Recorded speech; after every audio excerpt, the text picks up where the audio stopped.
உங்கள் Bhavani IAS academy கரூரில் இருந்து இன்னைக்கு எஸ்எஸ்சி ஆர்ஆர்பி சம்பந்தமா தான் நம்ம பார்க்குறோம். இதுவரையிலும் நம்ம பேங்கிங் எஸ்எஸ்சி ஆர்ஆர்பி எல்லாமே ஒரே சிலபஸ் அப்படின்னு நினைச்சோம். அப்படி கிடையாது, ரெண்டும் வேற வேற. டிஎன்பிசிங்கிறது வேற, ஆர்ஆர்பி எஸ்எஸ்சி ரெண்டும் அது வேற, பேங்கிங் வேற. இப்ப இந்த செக்டார் எல்லாமே வேற வேற தான், சரிங்களா? இந்த செக்டர்ல நம்ம என்ன பாக்குறோம் அப்படின்னா, இப்ப ஆர்ஆர்பினா எல்லாரும் நினைச்சுக்கிட்டே இருக்கோம் வெறும் ரயில்வேன்ட்டு. ஆனா அப்படி கிடையாது.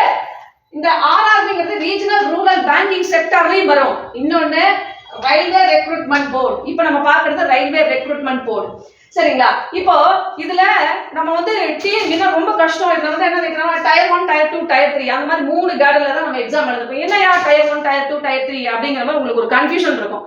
ஒண்ணுமே இல்ல. டிஎன்பிசில நம்ம என்ன சொல்றோம், பிலிம்ஸ் மெயின்ஸ் இன்டர்வியூ சொல்ற மாதிரி இதுல அதே மாதிரி டயர் 1 டயர் 2. டயர் 1னா பிலிம்ஸ், டயர் 2னா மெயின்ஸ், டயர் 3னா இன்டர்வியூ ப்ராசஸ். அவ்வளவுதாங்க, ஒன்றும் பெரிய கஷ்டம்லாம் கிடையாது. சிஹெச்எஸ்எல் எம்டிசி 10th 12th அந்த செக்டார்ல உள்ளவங்க அது படிச்சிருக்கவங்க என்ன பண்ணலாம் அப்படின்னா அந்த எக்ஸாம்ஸ் எழுதலாம். இதே டிகிரி ஸ்டாண்டர்ட் அப்படின்னா சிஜிஎல் இவங்க டிகிரி ஸ்டாண்டர்ட் லெவலில் இந்த நிறைய செக்டார் இருக்கு. நான் உங்களுக்கு சின்ன ஒரு 2-3 இது மட்டும் உங்களுக்கு ஞாபகப்படுத்துறேன். உள்ள போயிட்டு நம்ம நிறைய பார்க்க வேண்டியது இருக்கு, பார்த்துக்கலாம் பின்னாடி. அதே மாதிரி ரயில்வே எடுத்துக்கிட்டோம்னா என்டிபிசி 10th 12th அந்த செக்டார் அதுல அந்த கேடர்ல படிச்சிருக்கவங்க இது எழுதலாம். ஜிடி ஏஎல்பி, சரிங்களா? குரூப் டி ஏஎல்பி எக்ஸட்ரா நிறைய இதுல வரும். இவங்க என்னன்னா டிகிரி ஸ்டாண்டர்ட் லெவல்ல இருக்கிறவங்க இந்த எக்ஸாம்ஸ் எழுதலாம். சரி, இந்த எக்ஸாம்ஸ் எவ்வளவு நாள் படிக்கலாம்? எல்லாருமே ரயில்வேனா ரொம்ப கஷ்டம், எஸ்எஸ்சினா கஷ்டம், பேங்கிங்னா கஷ்டம் அப்படிலாம் கிடையவே கிடையாது. ரொம்ப ரொம்ப ஈஸி.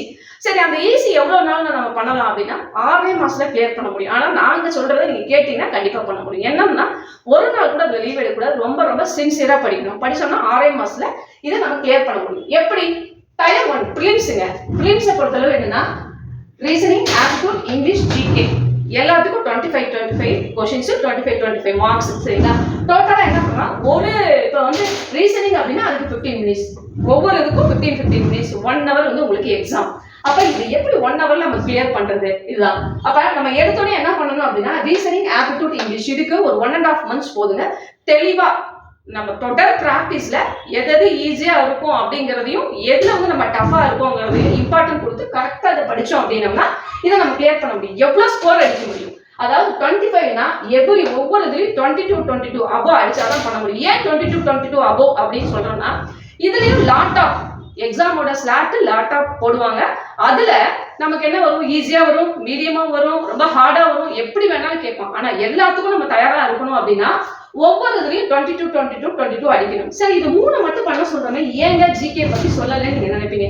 ஜிகே தான் இருக்கிறது நமக்கு அடிவாங்க அந்த இடத்துல. அங்க என்ன பண்ணணும் அப்படின்னா நம்ம தொடர் பிராக்டிஸ், கண்டினியூ பிராக்டிஸ் இருக்கணும். எப்படி அப்படின்னா இதுல என்ன கேட்கறான்னா ஸ்டாட்டிக்ஸ் கேட்கறான், கரண்ட் அஃபேர்ஸ் கேட்கறான், சயின்ஸ், சோசியல் சயின்ஸ். என்ன சயின்ஸ், சோசியல் சயின்ஸ்? சயின்ஸை பொறுத்தவரை உங்களுக்கு பிசிக்ஸ், கெமிஸ்ட்ரி இந்த மாதிரி கேட்பான். சோசியல் சயின்ஸை பொறுத்தவரை ஹிஸ்டரி, ஜியோகிராஃபி, பாலிட்டி இந்த மாதிரி வரும். அப்ப அது நிறைய இருக்கிறப்ப கரண்ட்ல இருக்கிறதும் அதுல வரும். அப்படிங்கிறப்ப என்னன்னா அது நம்ம சின்சியரா படிக்கணும். அதுக்கு தான் ரொம்ப ரொம்ப இம்பார்ட்டன்ட் கொடுங்க. ஏன்னா அந்த இடத்துல நம்ம அடி வாங்குவோம். அப்படிங்கிறப்ப அந்த என்ன பண்ணுவோம், தொடர் பிராக்டிஸ்ல வச்சுட்டோம் அப்படின்னா கண்டிப்பா நம்மளால ரிசல்ட் அடிக்க முடியும். சரிங்க, நான் எக்ஸாம் எழுதிட்டேன், அடுத்து நான் மெயின்ஸ் அதாவது டயர் 2க்கு போகணும். என்ன பண்றது அப்படின்னா உடனே ஸ்டார்ட் பண்ணலாம்னா கண்டிப்பா உடனே ஸ்டார்ட் பண்ணலாம். ஏன்னா 15 daysல பாத்தீங்க அப்படின்னா உங்களுக்கு ரிசல்ட் வெளியிட்டுருவோம். சரிங்களா? நீங்க எப்படி எழுதிருக்கீங்க, என்ன எழுதிருக்கீங்க அப்படிங்கறத ரிசல்ட் 15 நாள் உங்களுக்கு வெளியிட்டுருவோம். நம்ம அந்த ரிசல்ட்டை பார்த்துட்டு என்ன பண்ணலாம், உடனே நம்ம தான் ஸ்டார்ட் பண்ண முடியும். இதுல என்னன்னா இதே மாதிரி ரீசனிங், ஆப்டிடியூட், இங்கிலீஷ், ஜிகே 4 இருக்கு. இதுலயும் இதே மாதிரி என்னன்னா கஷ்டமா இருக்குமானா கண்டிப்பா கிடையாது, ரொம்ப ஈஸி தான். எப்படின்னா இதுல இருந்து ஒரு 10% டெப்தா படிக்க போறோம், அவ்வளவுதான். அதனால எந்த கஷ்டமும் கிடையாது.